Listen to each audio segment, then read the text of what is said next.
Welcome students in our new class. So today we will start from the question 5. When a glass rod is rubbed with a silk cloth, charge appears on both. A similar phenomenon is observed with many other pairs of bodies. Explain how this observation is consistent with the law of conservation of charges. इस question में क्या कहा गया कि अपने पास एक glass rod है, ये हमने कंसीडर कर लिया कि अपने पास एक ग्लास रोड है, राइट। और इस ग्लास रोड को एक सिल्क का क्लॉथ हमने ये कंसीडर कर लिया, इस सिल्क के क्लॉथ के साथ हमने इसको रब किया, राइट। एक जैसे हमने ये माना ये अपने पास क्या है, सिल्क का क्लॉथ और ये ग्लास रोड है, इसको हम क्या करें, इसके साथ रबिंग करते हैं। तो जब हमने इसको इसके साथ रब किया है तो चार्ज अपीयर्स ऑन बोथ, दोनों के ऊपर glass rod as well as silk cloth दोनों के ऊपर क्या होता है, चार्ज अपीयर होता है। अगर चार्ज इनके ऊपर अपीयर हुआ तो इसने पूछा है similar phenomena is observed with many other pairs of bodies, जैसा इन दोनों को हमने रब किया तो इन दोनों के ऊपर चार्ज देखा गया, ऐसा ही चार्ज कई और बॉडीज का जो पेयर हम बना के चले तो उनके ऊपर भी हमें ऐसा ही चार्ज देखने को मिलता है। Explain how this observation is consistent with the law of conservation of charges. तो आपको बताना है कि ये जो ऑब्जर्वेशन आपने यहाँ पर ऑब्जर्व की है इसको आप conservation of law of charges के तरह से के बेसिस पर किस प्रकार एक्सप्लेन कर सकते हो। ठीक है जी, चलो देखते हैं। तो ये अपने पास एक ग्लास रोड थी, जब हमने इसको सिल्क के क्लॉथ के साथ रब किया तो हम मान लेते हैं कि यहाँ से दो इलेक्ट्रॉन जंप करके या रबिंग के दौरान किस पे आ जाते हैं, सिल्क के क्लॉथ पर आ जाते हैं। अगर यहाँ से दो इलेक्ट्रॉन गए हैं, रिमूव हुए हैं, कहाँ से गए हैं, ग्लास की रोड से, तो इसके ऊपर कैसा चार्ज आ गया, प्लस का 2e। अब इसके ऊपर एक्स्ट्रा नंबर ऑफ इलेक्ट्रॉन्स आए हैं। स्टार्टिंग में दोनों क्या थे, न्यूट्रल थे, ग्लास रोड भी क्या थी, न्यूट्रल थी, और जो सिल्क क्लॉथ था वो भी क्या था, न्यूट्रल था। लेकिन जब हमने इन दोनों की रबिंग की तो हमने मान लिया इसमें से दो इलेक्ट्रॉन जंप करके कहाँ चले गए, सिल्क के क्लॉथ के ऊपर चले गए। अब इसके दो इलेक्ट्रॉन कम हो गए हैं, इसके ऊपर दो इलेक्ट्रॉन क्या आ गए हैं, ज्यादा आ गए हैं। अब इसके ऊपर अगर दो ज्यादा आ गए तो इसके ऊपर चार्ज क्या आ जाएगा, माइनस का 2e आ जाएगा। लेकिन अगर हम कंप्लीट बॉडी को देखें, कंप्लीट केस को अगर लेके चले तो अभी भी नेट चार्ज इन दोनों का कितना है, 0 ही है। नेट चार्ज अगर हम देखें दोनों कंप्लीट सिस्टम का, जिसके अंदर दोनों बॉडीज को हम काउंट करके चले तो नेट चार्ज अभी कितना रहेगा, 0 रहेगा। मींस इन दोनों के ऊपर जो चार्ज आया है वो कहीं और से ना तो हमने जनरेट किया है ना हमने कहीं पे चार्ज को डिस्ट्रॉय किया है, but only and only transfer of charges take place here। यहाँ पर क्या हुआ, चार्ज का ट्रांसफर हुआ है एक बॉडी से दूसरी बॉडी पर। यहाँ से इलेक्ट्रॉन गए हैं तो यहाँ पर क्या आ गया, पॉजिटिव चार्ज, यहाँ पर इलेक्ट्रॉन आए हैं तो इस पर क्या आ गया, नेगेटिव चार्ज। स्टार्टिंग में इसके ऊपर भी इसके ऊपर भी दोनों पर चार्ज क्या था, न्यूट्रल था। रबिंग के दौरान इलेक्ट्रॉन का ट्रांसफर हुआ तो एक बॉडी जहां से इलेक्ट्रॉन गए हैं वहां पर पॉजिटिव चार्ज, और दूसरी बॉडी जहां पर इलेक्ट्रॉन आए हैं वहां पर क्या आ जाएगा, नेगेटिव चार्ज आ जाएगा। कंप्लीट बॉडी का देखें तो अभी भी चार्ज क्या रहेगा, 0 रहेगा। तो इस तरह से ये law of conservation of charge को क्या करती है, ओबे करती है। इसी बात को हमने प्रूव करना था। Okay, next question. Next question में क्या दिया गया है, 4 point charges QA 2 microcoulomb, QB -5 microcoulomb, QC 2 microcoulomb and QD -5 microcoulomb are located at the corners of a square ABCD of side 10 cm. What is the force on a charge of 1 microcoulomb placed at the center of the square? क्या दिया गया है, एक आपको square दिया गया है, ABCD हम कंसीडर करके चलते हैं स्क्वायर लाइक दिस, ABCD, ठीक है। और इसने कहा है कि A पर जो चार्ज रखा गया है वो 2 माइक्रोकूलम है, B पर -5 माइक्रोकूलम, C पर 2 माइक्रोकूलम और D पर -5 माइक्रोकूलम चार्ज रखा गया है। अब इसने कहा कि अगर हमें इस स्क्वायर के सेंटर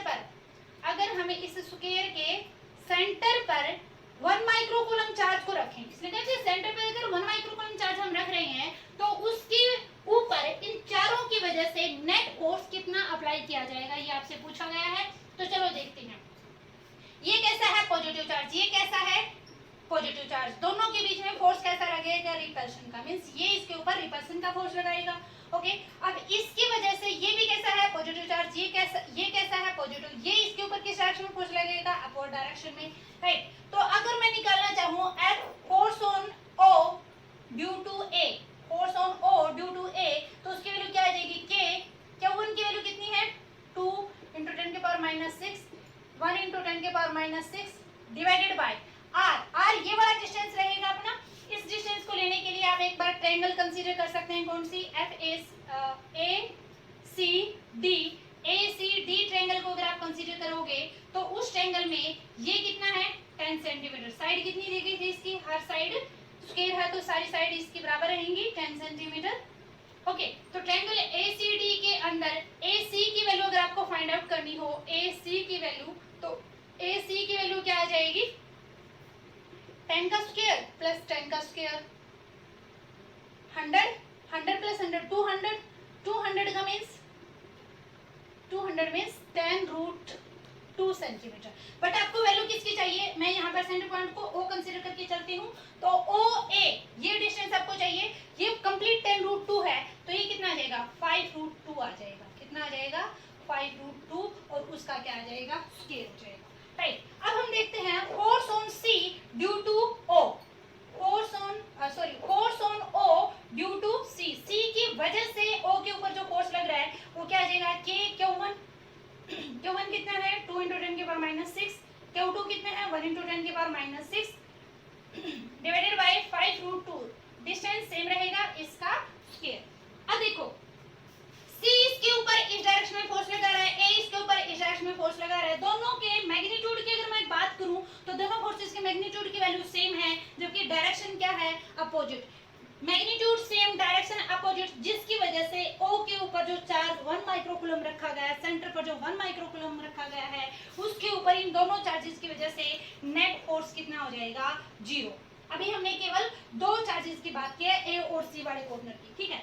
अब हम B कॉर्नर पर चलते हैं, तो यहाँ पर कैसा चार्ज है नेगेटिव, यहाँ पर कैसा है पॉजिटिव, ये इसको करेगा अट्रैक्ट करेगा, तो हम देखते हैं force on O due to B की वजह से फोर्स क्या लगेगा K, Q1 की बात मैं अगर करूं तो -5 × 10 की पावर -6, Q2 हम लेके सकते हैं 1 × 10 की पावर -6 डिवाइडेड बाय R की जो वैल्यू है वो सेम है 5√2 का स्क्वायर।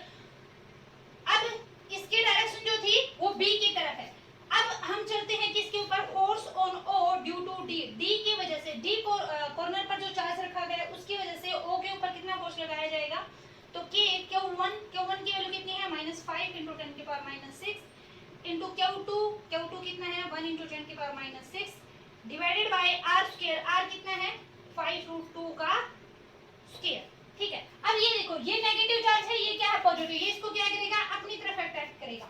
अब अगर आप इन दोनों फोर्सेस को ध्यान से देखेंगे तो इन दोनों के जो मैग्नीट्यूड है वो आपको सेम दिखाई देंगे, लेकिन डायरेक्शन क्या है इनकी अपोजिट है। मैग्नीट्यूड सेम और डायरेक्शन अपोजिट होने की वजह से इन दोनों की वजह से इसके ऊपर नेट फोर्स कितना लगेगा 0, मींस इसके इफेक्ट को इसने कैंसिल कर दिया, इसके इफेक्ट को इसने कैंसिल कर दिया, तो ओवरऑल नेट फोर्स इसके ऊपर कितना रहेगा, ओवरऑल नेट फोर्स की वैल्यू आपके पास कितनी आ जाएगी 0 आ जाएगी, ओके। और यही आपको फाइंड आउट करना है, right. Next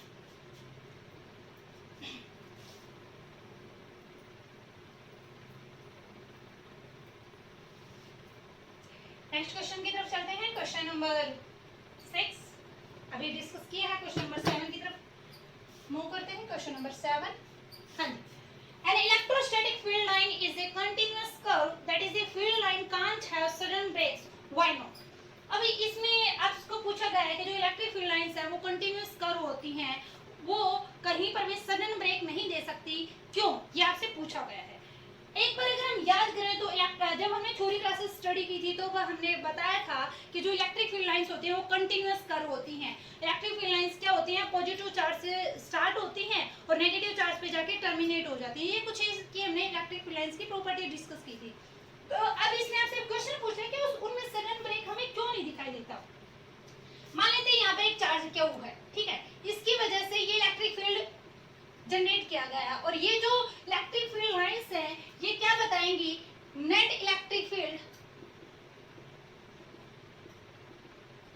at that point, at the particular point, किसी पार्टिकुलर पॉइंट पे अगर आपको इलेक्ट्रिक फील्ड की वैल्यू चाहिए तो नेट इलेक्ट्रिक फील्ड लाइंस की हेल्प से हम वहाँ पर इलेक्ट्रिक फील्ड की वैल्यू पता कर लेते हैं। उस पॉइंट पर हम अगर टेंजेंट ड्रॉ करते हैं तो वहाँ पे उस पार्टिकुलर पॉइंट पर इलेक्ट्रिक फील्ड लाइंस की डायरेक्शन क्या है वो भी हम फाइंड आउट कर सकते हैं, ठीक है।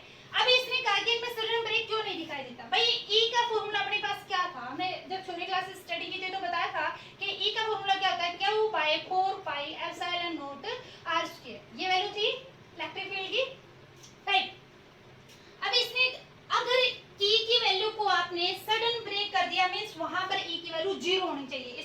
क्यों नहीं सडन ब्रेक दिखते, मीन्स ई की वैल्यू 0 हो जाएगी जिस पॉइंट पर सडन ब्रेक अगर आपको दिखाई दिया यहाँ पर बीच में, तो इसका मतलब इस पर्टिकुलर पॉइंट पर ई क्या हो गया, 0 हो गया। और ई की वैल्यू 0, इस पूरी क्वांटिटी की वैल्यू 0 कब आ सकती है, या तो ये 1/4 पाई एप्सिलॉन नॉट, ये वैल्यू तो क्या होगी अपने पास, कांस्टेंट होगी, इसमें तो कोई चेंज हम कर नहीं सकते। इट मींस अब बात रहेगी किसकी, क्यू की और आर की। तो क्यू की वैल्यू को 0 कर ही नहीं सकते क्योंकि क्यू तो वहां पर कुछ चार्ज एग्जिस्ट है। अब बात आई किसकी, आर की। तो ई की वैल्यू 0 कब हो सकती है, जब हम आर मींस ये डिस्टेंस कितना लेके चले, इन्फिनिटी डिस्टेंस अगर आप लेके चलोगे तो उस पॉइंट पर ई की वैल्यू क्या आ जाएगी, 0 आ जाएगी। ठीक है, या फिर यहाँ पर जो इलेक्ट्रिक फील्ड की वैल्यू है 0 कब आ सकती है, जब अपोजिट डायरेक्शन का इलेक्ट्रिक फील्ड उस पॉइंट पर अप्लाई किया जाएगा तो दोनों का नेट इफेक्ट क्या आ जाएगा, 0, और उस पार्टिकुलर पॉइंट पर इलेक्ट्रिक फील्ड की वैल्यू क्या आ जाएगी, 0 आएगी। अदरवाइज इलेक्ट्रिक फील्ड लाइंस कहीं पर भी डिसकंटिन्यूअस या सडन ब्रेक नहीं शो कर सकती। राइट, नेक्स्ट क्वेश्चन है इसी पार्ट का, इसी क्वेश्चन का नेक्स्ट पार्ट है, explain why two field lines never cross each other at a point। इसने कहा कि बताइए किसी भी पॉइंट पर जो दो इलेक्ट्रिक फील्ड लाइंस हैं वो एक दूसरे को इंटरसेक्ट या क्रॉस क्यों नहीं कर सकती। भाई देखो, हमने थ्योरी क्लासेस में पढ़ा था कि जो इलेक्ट्रिक फील्ड लाइंस होती हैं वो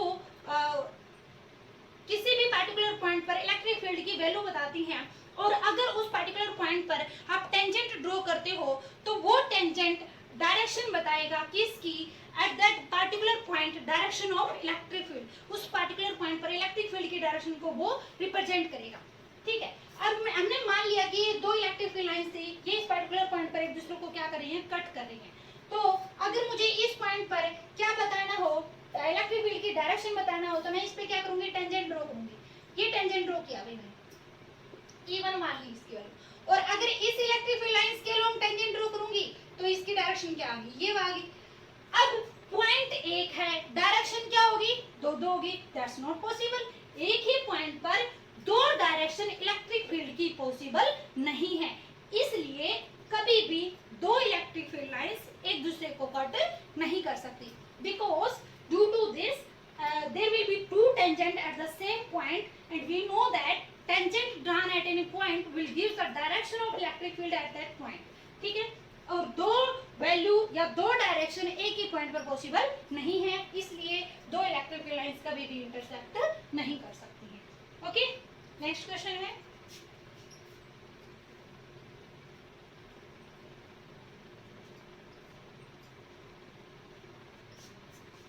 next is 2 point charges QA 3 microcoulomb and QB minus 3 microcoulomb are located 20 cm apart in vacuum। What is the electric field at the midpoint O of the line AB joining the two charges। इसने कहा कि एक charge A है, एक charge B है, हमने consider कर लिया, ये एक AB लाइन है लाइक दिस, और इसने कहा कि A पॉइंट पर 3 माइक्रोकूलम चार्ज है, क्यू ए की वैल्यू दी है आपको 3 माइक्रोकूलम और क्यू बी की वैल्यू आपको दी है -3 microcoulomb, -3 microcoulomb, right, 3 microcoulomb -3 microcoulomb, और ये दोनों एक दूसरे से 20 सेंटीमीटर, राइट, 20 सेंटीमीटर अपार्ट है, तो ये डिस्टेंस मैंने कंसीडर कर लिया 10 सेंटीमीटर, और सेम ये डिस्टेंस कितना आ जाएगा 10 सेंटीमीटर, क्योंकि इसने कहा है What is the electric field at the midpoint O of the line joining the two charges। इन दोनों line joining the two charges जो है उसका जो मिड पॉइंट है उस पॉइंट पर आपसे क्या पूछा गया है, इलेक्ट्रिक फील्ड की वैल्यू पूछी गई है। ठीक है जी, तो हम निकालते हैं क्या, EA। पहले आपको पता होना चाहिए कि electric field at any point अगर आपको फाइंड आउट करना हो तो वो क्या फॉर्मूला होता है, Q/4 pi epsilon not r square, right, Q/4 pi epsilon not r square होता है, Q की वैल्यू कितनी है 3 माइक्रोकूलम, 1/4 पाई एप्सिलॉन नॉट की वैल्यू हम डायरेक्ट ही यूज कर लेंगे, 9 × 10⁻⁹ × 3 × 10⁻⁶ divided by r square. r कितना है 10 सेंटीमीटर, 10 सेंटीमीटर मतलब 10⁻⁻2 और उसका स्क्वायर।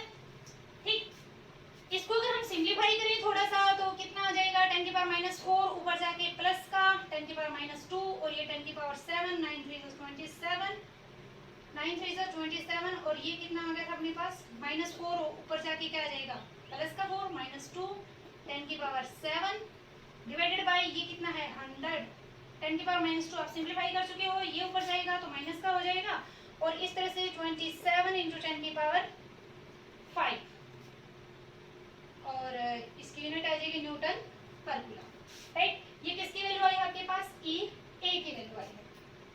अब हम निकालते हैं किसकी ई बी की वैल्यू निकालते हैं। ई बी की वैल्यू क्या निकालेंगे, इसकी वजह से ई बी की वैल्यू क्या आ जाएगी, अगर हम इसके मैग्नीट्यूड की बात करें तो -3 माइनस साइन को हम मॉडुलस, अगर केवल मैग्नीट्यूड की बात करें तो माइनस को हम इग्नोर करके चल सकते हैं। 3 के की वैल्यू आपने पुट की 9 इंटू 10 की पावर 9 इंटू 3 इंटू 10 की पावर -6 डिवाइडेड बाय 10 इंटू 10 की पावर -2, बिल्कुल सेम वैल्यू है ये भी, इसका स्क्वायर, तो रिजल्ट कितना आ जाएगा 27 इंटू 10 की पावर 5 27 इंटू 10 की पावर 5 न्यूटन पर कूलम, राइट। अब ई ए और ई बी दोनों वैल्यू आपने निकाल ली है। अगर मैं इसको डायग्रामेटिकली देखें तो ये क्या है पॉजिटिव, ये क्या था इसकी वजह से यहाँ पर इलेक्ट्रिक फील्ड की डायरेक्शन क्या हो जाएगी पॉजिटिव चार्ज की, पॉजिटिव से बाहर की तरफ निकलते हुए दिखाते हैं हम, तो ये डायरेक्शन किसकी आ गई ई ए की वजह से आ गई। ई बी की डायरेक्शन नेगेटिव चार्ज पे इलेक्ट्रिक फील्ड लाइंस एंटर करते हुए दिखाई देती हैं और पॉजिटिव चार्ज से बाहर की तरफ निकलते हुए दिखाई देते हैं। The electric field lines starts from the positive charge and terminate on the negative charge. तो नेगेटिव चार्ज के ऊपर ई बी की डायरेक्शन क्या हो जाएगी, कुछ इस तरह से हम रिप्रेजेंट करेंगे, ई बी की डायरेक्शन और ये ई ए की डायरेक्शन, राइट। अब क्योंकि इलेक्ट्रिक फील्ड एक कैसी क्वांटिटी है, वेक्टर क्वांटिटी है, तो इसका जो हम एडिशन करेंगे वो वेक्टर एडिशन के बेसिस पर होगा, बट यहाँ पर इन दोनों के बीच में एंगल क्या है 0 है, तो हम इन दोनों को डायरेक्ट ही ऐड कर देंगे और इस हिसाब से जो अपने पास नेट इलेक्ट्रिक फील्ड आ जाएगा उसकी वैल्यू क्या आ जाएगी, नेट इलेक्ट्रिक फील्ड ई